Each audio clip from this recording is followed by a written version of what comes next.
Desde os primórdios da humanidade, a curiosidade sobre o futuro tem sido uma força motriz, um anseio profundo por decifrar os véus do tempo.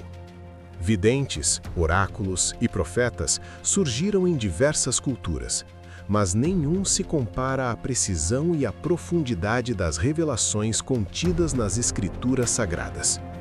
E entre os mais enigmáticos e fascinantes personagens bíblicos, destaca-se Daniel, o jovem hebreu levado cativo para a Babilônia, cuja vida foi um testemunho da soberania divina e cujas visões desvendaram séculos de história humana, culminando na eternidade. Mas Daniel realmente viu o futuro? E se sim, por que se diz que suas profecias, em sua plenitude, foram por tanto tempo incompreendidas, ou ainda o são? A figura de Daniel emerge em um cenário de cativeiro e desesperança para o povo de Israel. Arrancado de sua terra natal, Jerusalém, e levado para a opulenta e idólatra Babilônia, Daniel não era um profeta comum. Ele era um jovem de linhagem nobre, dotado de sabedoria e discernimento incomuns, que se recusou a comprometer sua fé e seus princípios, mesmo sob a mais intensa pressão imperial. Sua integridade e sua devoção a Deus o destacaram, chamando a atenção do próprio rei Nabucodonosor. Foi nesse contexto que Daniel se tornou o canal para algumas das mais impressionantes e detalhadas profecias da história bíblica, revelações que não apenas prognosticavam eventos vindouros, mas que traçavam um panorama completo da sucessão de impérios mundiais e do estabelecimento final do reino de Deus. A primeira grande revelação de Daniel não veio a ele diretamente, mas através de um sonho perturbador do rei Nabucodonosor. O monarca babilônico teve um sonho tão vívido e inquietante que o deixou angustiado, mas ao acordar, a lembrança dos detalhes havia se esvaído. Desesperado para compreender o significado, ele convocou todos os magos, astrólogos e feiticeiros de seu reino, exigindo não apenas a interpretação do sonho, mas que eles primeiro revelassem o próprio sonho, sob pena de morte. Ninguém em todo o Império Babilônico, com todo o seu conhecimento místico, conseguiu atender à exigência do rei. Ninguém, exceto Daniel. Através de uma intervenção divina, o Deus de Israel revelou a Daniel tanto o sonho esquecido de Nabucodonosor quanto sua profunda interpretação.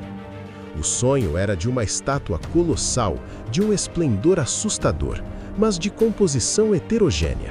A cabeça era de ouro puro, o peito e os braços de prata, o ventre e as coxas de bronze, as pernas de ferro e os pés em parte de ferro e em parte de barro. E então, uma pedra cortada não por mãos humanas atingiu os pés da estátua, esmiçulhando-a completamente, e a pedra se tornou uma grande montanha que encheu toda a terra. A interpretação de Daniel foi tão precisa quanto o próprio sonho. A cabeça de ouro representava o Império Babilônico de Nabucodonosor, o império mais glorioso e poderoso de seu tempo. Após ele, viria um reino inferior, simbolizado pela prata, que Daniel identificou como o Império Medo-Persa. Em seguida, um terceiro reino, de bronze, dominaria a terra, o Império Grego sobre Alexandre o Grande. Por fim, um quarto reino, forte como ferro, esmagaria e quebraria a todos, o Império Romano. Mas a parte mais intrigante e complexa da estátua eram os pés, compostos de ferro misturado com barro. Daniel explicou que este representaria um reino dividido, com a força do ferro, mas a fragilidade do barro, incapaz de se manter coeso, apesar das tentativas de união através de alianças. E o que dizer da pedra cortada sem mãos? Essa pedra que esmiçulhou a grande estátua representava o reino de Deus, um reino que não seria estabelecido por poder humano, mas por intervenção divina, e que destruiria todos os reinos terrenos para estabelecer um domínio eterno e inabalável. A precisão histórica dessa profecia é assombrosa. Daniel previu a ascensão e queda de 4 grandes impérios que governaram o mundo por séculos, culminando na fragmentação e instabilidade do último império, antes mesmo que o segundo império tivesse chegado ao poder. Como um homem poderia ter tal conhecimento do futuro, a não ser por uma revelação sobrenatural? Essa é a essência do mistério e da curiosidade que envolvem Daniel. Mas as revelações não pararam por aí. O próprio Daniel teve visões que aprofundavam e expandiam o que lhe havia sido mostrado através do sonho de Nabucodonosor.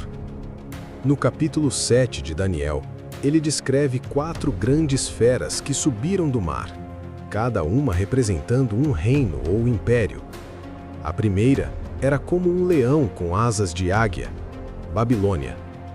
A segunda, um urso que se levantava sobre um lado e tinha 3 costelas na boca, Medopécia. A terceira, um leopardo com 4 asas de ave e 4 cabeças, Grécia, com Alexandre e seus 4 generais sucessores. A quarta besta era a mais terrível e espantosa de todas, com dentes de ferro e 10 chifres, esmagando e devorando tudo, Império Romano. Dessa quarta besta surgiu um chifre pequeno, que tinha olhos como os de homem e uma boca que falava com insolência, e que derrubou 3 dos 10 chifres anteriores. Esse chifre pequeno é uma das figuras mais debatidas da escatologia bíblica, frequentemente associado ao anticristo ou a um poder secular que blasfemaria contra Deus e perseguiria o povo santo. Daniel viu que esse poder faria guerra contra os santos e prevaleceria contra eles por um tempo, tempos e metade de um tempo, uma expressão profética para um período de perseguição.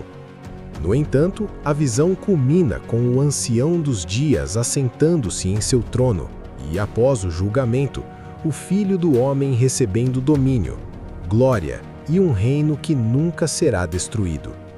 Mais uma vez, a visão aponta para a soberania divina e o estabelecimento final do reino de Deus. Prosseguindo em suas visões, no capítulo 8, Daniel descreve um carneiro com 2 chifres, um mais alto que o outro, empurrando para o ocidente, norte e sul, e ninguém podia resistir a ele. Este foi identificado como os reis da Média e da Pérsia. Em seguida, um bode, vindo do ocidente com um grande chifre entre os olhos, atravessou a terra tão rápido que seus pés não tocavam o chão. Este bode é Alexandre o Grande, da Grécia. O grande chifre foi quebrado e, em seu lugar, surgiram 4 chifres notáveis, representando os 4 generais de Alexandre que dividiram seu império após sua morte. E de um desses chifres surgiu outro chifre pequeno, que cresceu excessivamente em direção ao sul, ao oriente e à Terra Gloriosa, e chegou a se engrandecer contra o príncipe do exército, tirando dele o sacrifício contínuo e derrubando o lugar do seu santuário. Este segundo chifre pequeno é geralmente interpretado como Antíoco IV Epifânio, um rei seleucida que profanou o Templo de Jerusalém no século II a.C., proibiu a adoração a Deus e sacrificou um porco no altar. A profecia sobre Antíoco foi cumprida com precisão impressionante, detalhando até mesmo o período da desolação do santuário.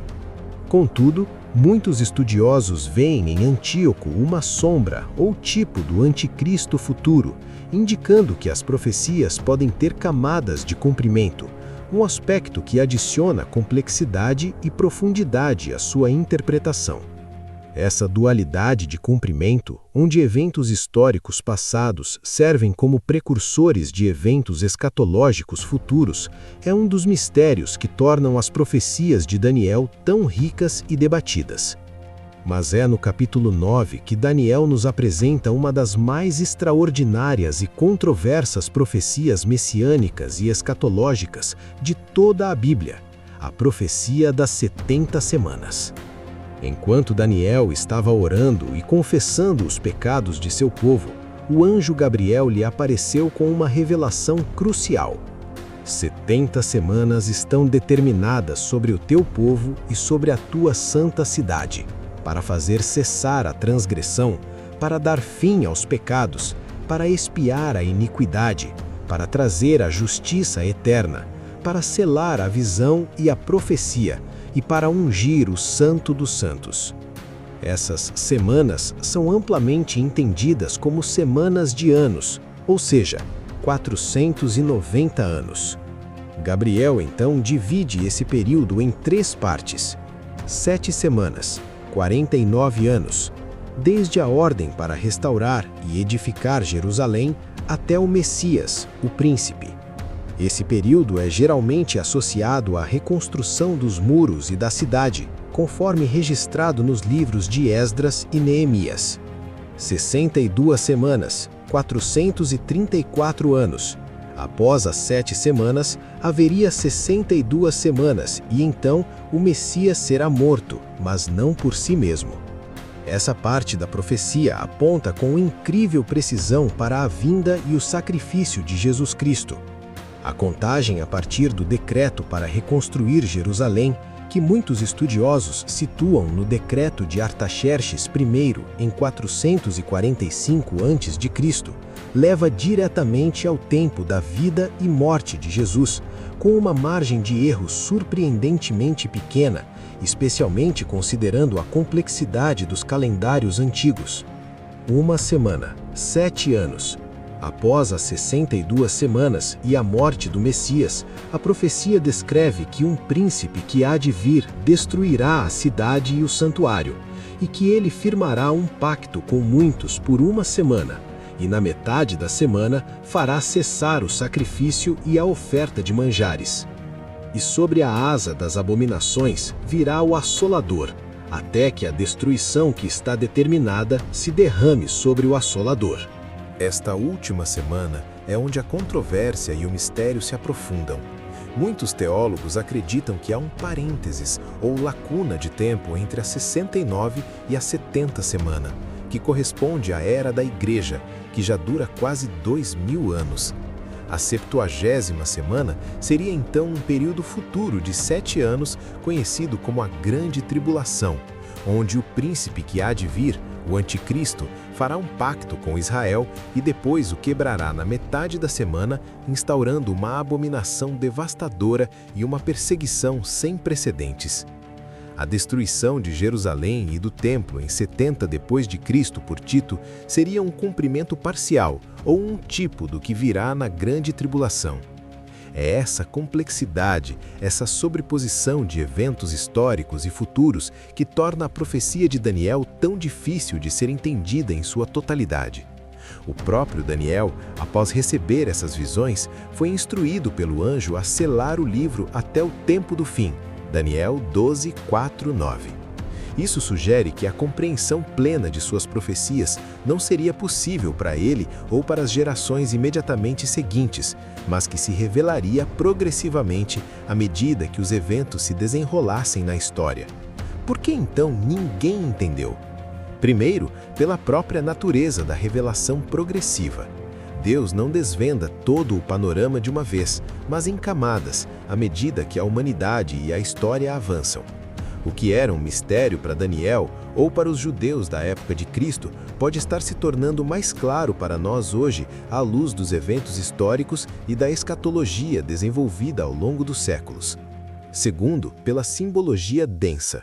As visões de Daniel são repletas de símbolos, bestas, chifres, números, que exigem discernimento espiritual e exegese cuidadosa para serem interpretados corretamente. Não são narrativas literais no sentido mais estrito, mas representações de realidades espirituais e políticas. Terceiro, pela temporalidade. Algumas profecias de Daniel já se cumpriram com espantosa precisão, validando sua autenticidade. Outras, especialmente a última semana de Daniel 9 e o cenário final do chifre pequeno e do reino de Deus, ainda aguardam um cumprimento futuro. A plena compreensão só virá quando esses eventos se materializarem. Quarto, pela resistência humana. A verdade profética muitas vezes desafia as expectativas humanas e as ideologias dominantes.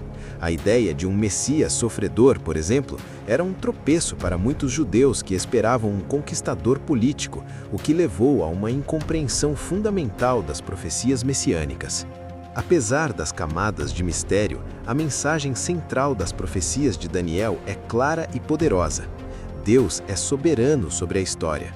Ele conhece o fim desde o princípio e tem um plano que se desenrolará infalivelmente, culminando na vitória de seu reino eterno. As profecias de Daniel não são meras curiosidades históricas, elas são um alicerce para a nossa fé, um lembrete da fidelidade de Deus e um guia para entendermos os tempos em que vivemos. Elas nos mostram que, por mais caóticos que pareçam os eventos mundiais, há uma mão divina orquestrando cada detalhe, conduzindo a história para um propósito final glorioso.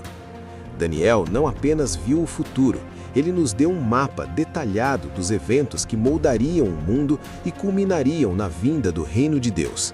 Embora alguns detalhes ainda nos desafiem à reflexão e ao estudo, a essência de suas visões nos invita a uma profunda admiração pela sabedoria divina e a uma vigilância atenta aos sinais dos tempos. As profecias de Daniel permanecem como um dos maiores testemunhos da inspiração divina da Bíblia. Um enigma que, ao ser desvendado, revela a grandiosidade do plano de Deus para a humanidade. Se você se sente intrigado por estes mistérios bíblicos e deseja explorar mais profundamente as verdades e segredos das Escrituras, deixe seu like, inscreva-se no canal e ative o sino para não perder nossas próximas análises. Compartilhe este vídeo com alguém que também busca entender os tempos.